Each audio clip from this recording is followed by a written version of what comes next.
All right, excellent. Well, I guess we'll go ahead and get started then. I can share my screen so we can go through our presentation, and we'll just kind of walk you through the results of what we found with our testing. Great. All right, that should be working now. I'm just gonna hop over here. All right, and Sophia, you want to kick us off? Yeah, so as you know, we tested the Built for Zero data dashboards on the CHP website. And so basically, this is just our report in a presentation format. You will also be getting a copy of our actual report as well. Okay, so in talking with members of the Community Health Partnership, we learned that CHP is a nonprofit that offers information and networking opportunities for El Paso County residents to make a positive impact on their community. Now, one of the ways that CHP seeks to benefit the community is by providing data to residents regarding homelessness in their area. So one of these ways, some of CHP's needs includes helping the community understand the homelessness data and raising awareness of areas of need in El Paso County. So the purpose of our research was to test the accessibility of the Built for Zero data dashboards. All right, so based on that, we started putting together kind of a idea of what a user would look like. And we tried to think of who the most likely user would be, since we were told that we wanted it to be as universal as possible. So we went with a youth pastor in his mid to late 40s who was looking for ways to sort of plug in with his community and get students and people in his circles involved in just kind of partnering with local organizations and helping some of these outreach opportunities. So we created some goals and some expectations based just this be looking for from this specific website in terms of data. And as you can see, there's some of what we came up with.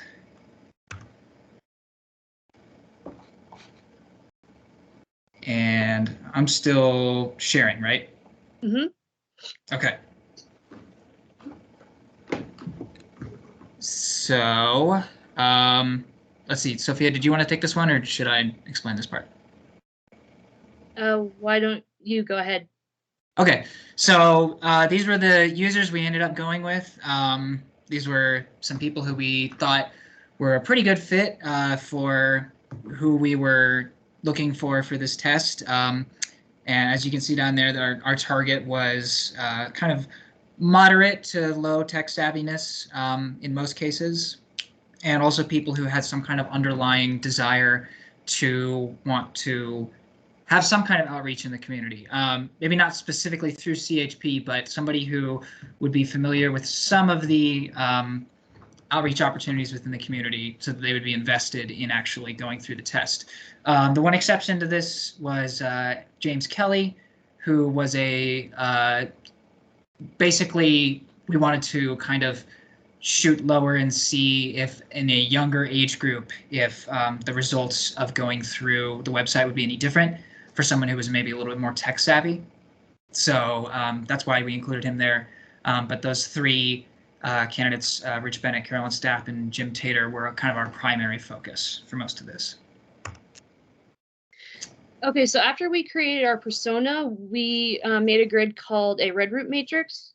Now, typically this is used for testing transaction-based websites and different tasks that you can do on there, such as signing up for a rewards program or for just, checking out items in the shopping cart area.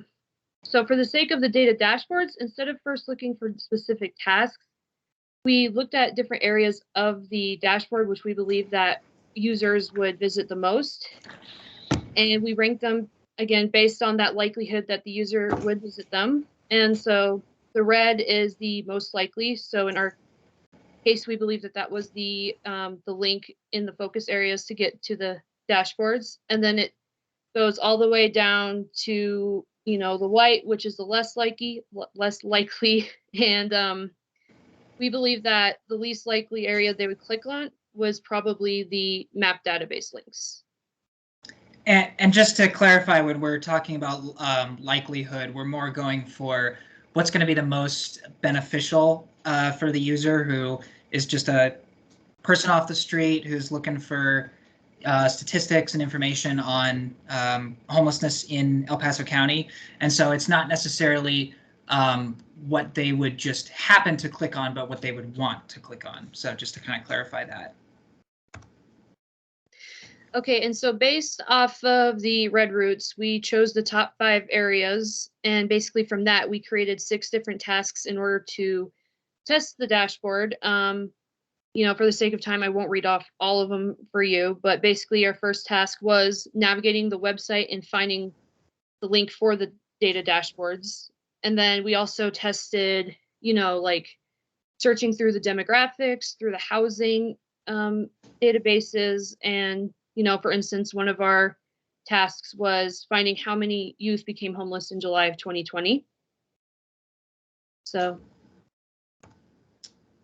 and then for our environment, Parker and I each tested 2 users, you know, as you saw, and then so 4 total. And we believe that our users would actually be looking at this in their own time. So we kind of went for testing in a work from home environment. So as you see by the 2 figures, we have an office and we have a dining room. We believe that this was also good too because of the pandemic, and a lot of people right now are, you know, stuck in a work from home environment. So just kind of like replicate that. And then for the actual software portion, we tested on laptops with Windows 10 that were running via Google Chrome. So going forward, let me just make sure I'm on track with the right slide. Yeah, okay. So basically, when we looked at the results from our testing, we gave all 4 users individual tests and asked them to complete the tasks that we showed you. And what we essentially did was we compiled sort of the emotional journey or the just kind of emotional response that a lot of users had to the test overall and also to individual tests or individual tasks along the way.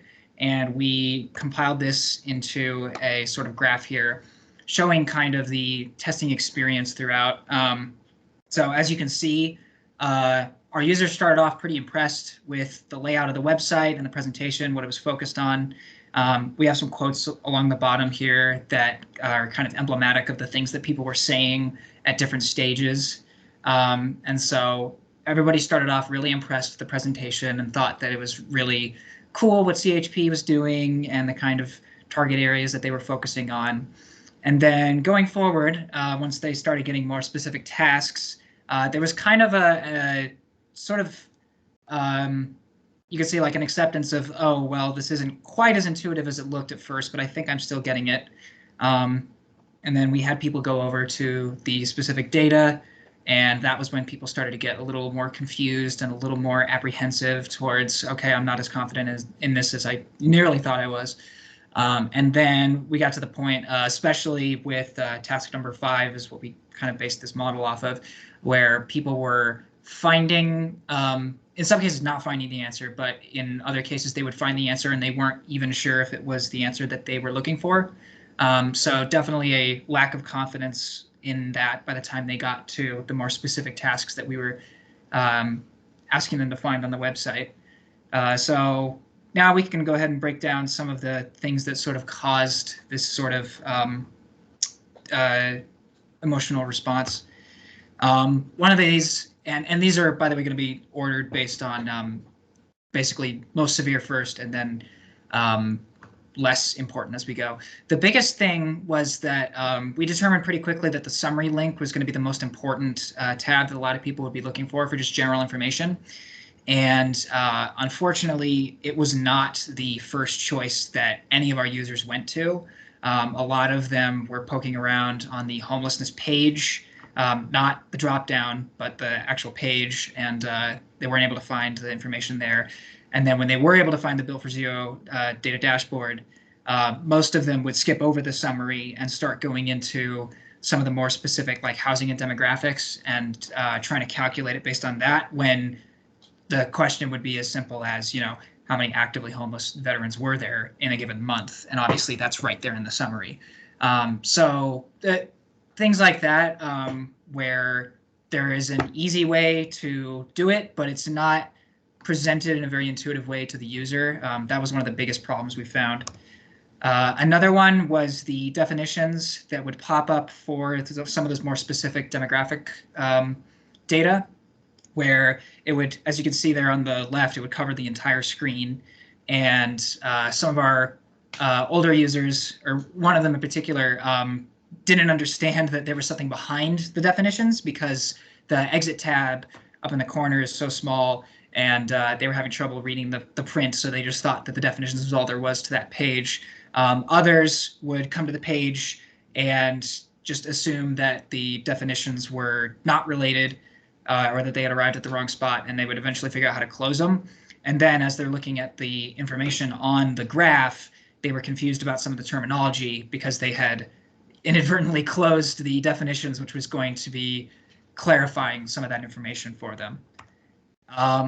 The next thing, not as major, but something that we noticed a lot of users stumbled with, was the fact that the data dashboard is not located in the homelessness page. You have to go up to the focus areas drop down at the top, and that's how you access it. And so a lot of our users went straight to homelessness, and they started reading through the page, and they were, trying to gather more information, but the data just wasn't there. And eventually they would go up to the top and find it on the drop down. So we'll kind of go into that a little bit more in a second. But the last thing was just that some of the terminology and descriptions were a little confusing for some of our users. And this is a pretty minor thing, because obviously not everybody is going to be in this field. And so some of the stuff isn't going to they're not going to have that vocabulary. But this was one of the slides that a user was kind of getting a little confused on some parts of it. So less of a concern, but just it was one of our findings. So in terms of recommendations, we're going to pair these up with each of what we just went over. So the summary link, ideally, that would be presented to the user as being like the primary source of information, we think. We think that that would be kind of the default of what most people would be looking for, as we said. And it's possible that changing the actual title from summary to something else might help people. If it was something like data overview, or even just like current statistics or something like that, that might be something that jumps out to people as being something of like, oh, this is maybe more what I'm looking for as just a general overview.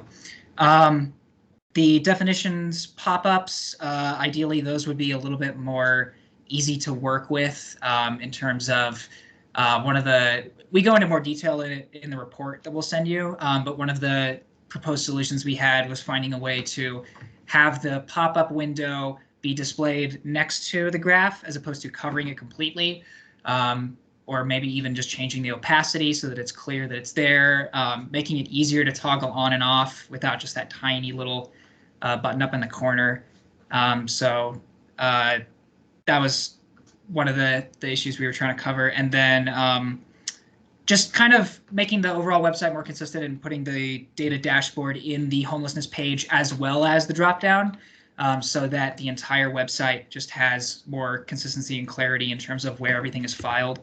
And then finally, this is a pretty minor thing, but a lot of people got confused by the fact that every data dashboard title began with built for zero.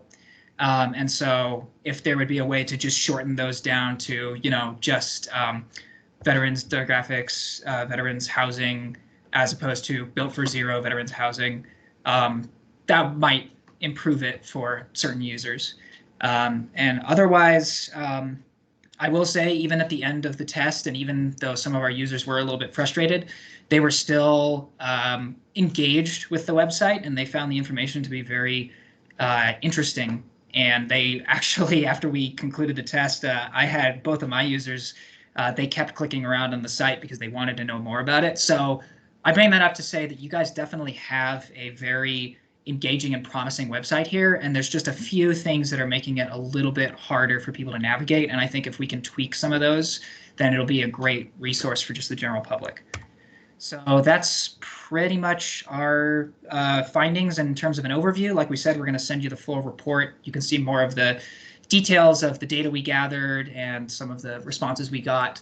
But that's pretty much the gist of it. And so if you have any questions about this, we would love to answer those for you.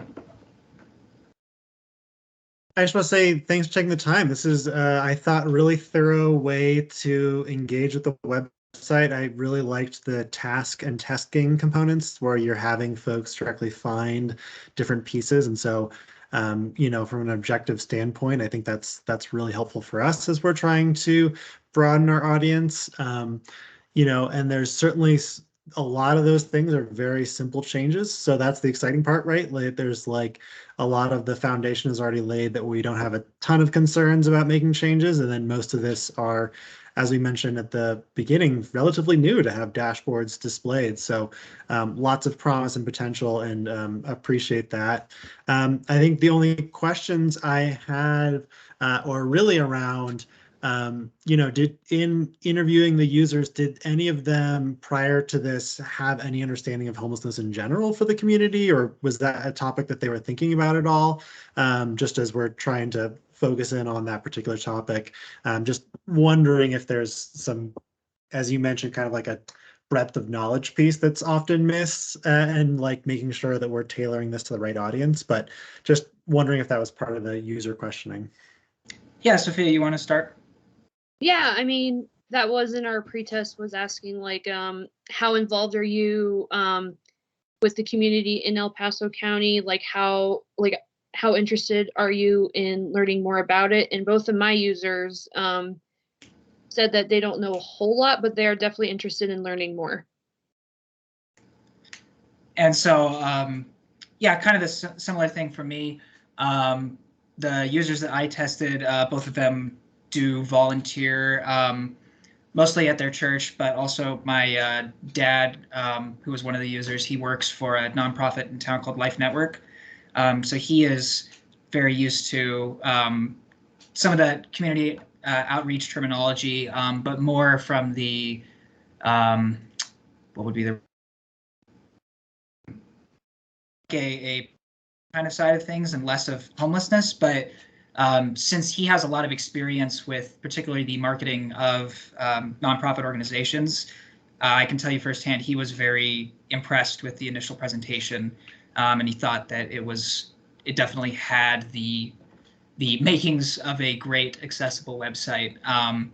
And so, but yeah, I guess to get back to more the specifics of your question, a lot of people did not come from the specific homelessness outreach area.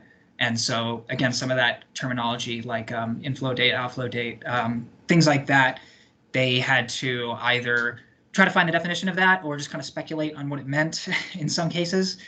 So that's the kind of thing that, yeah, it seems like most people would not intuitively know, and might be a good thing to find some way to clarify that for just a general public. Yeah, I think that's really helpful. I mean, it would be easy for us to take kind of that initial message that pops up and make it its own sort of dashboard. And basically that is the glossary, right? So already thinking in my mind of like some next steps from here. That's great. I think the only other question I have is what's kind of next for your project in this semester? Anything else that you all are focused on? And mainly asking that as we will be in the new year, probably rolling out some more robust dashboards. This is definitely kind of a first step for us, but just kind of curious as your interest lies. Yeah, so I know for me, well, in terms of the official project, this is the conclusion of it. But for me personally, I won't speak for Sophia, but I would love to keep talking with you guys. And if you want to, send me links when you have updated the website and I can go over it and I can have my dad look at it. I would love to keep working with you guys because again, I think it's really cool what you're doing and I really like the basis of the website that you have and I'd love to make this process as beneficial for you as possible. So just feel free to let me know. Right. Yeah, definitely. What I like about this website is that like I said before, that you guys provide like a lot of opportunity to help the areas of need, which is like the homeless, the substance abuse, and the suicide prevention. And I believe that with this data dashboard, there's a lot of potential in really telling the community just how many people, in this case, the homeless, veterans, and the youth, like just how many in our own community are going through these struggles. So. Great. Yeah, there's definitely going to be more opportunities. I don't know if you all noticed, but there was we put in a new link on mapping, doing a heat map of homeless street outreach in our community. We're going to be seeing a lot more of that. There's going to be some interesting new geospatial data that we're going to be looking at soon. So yeah, appreciate both of you spending the time and working on this. And I do feel like a lot of these findings will help influence how we display data and how we can navigate our page. So I think a lot of quick, easy fix that I can already think about through WordPress, as well as making our Tableau dashboards a little bit more accessible, is absolutely a very great next step for us. So we appreciate that support as well. Yeah, well, we're happy to help. Cool. I'll share this with Zephyr, who wasn't able to jump on today. He'll, I'm sure, also send him the report as well, as he manages those Tableau pieces and I manage the website piece. And so I think a lot of this will really help as he's thinking about building out more dashboards in the future. So this is really helpful. Thanks for your time. Yeah, thank you. So glad we got to do this. Absolutely. Yeah, do let me know if there's anything else I can provide for your professor into this point. I'll make sure, let me stop the recording just so we can make sure it saves on us before we end. I know that's always everyone's favorite.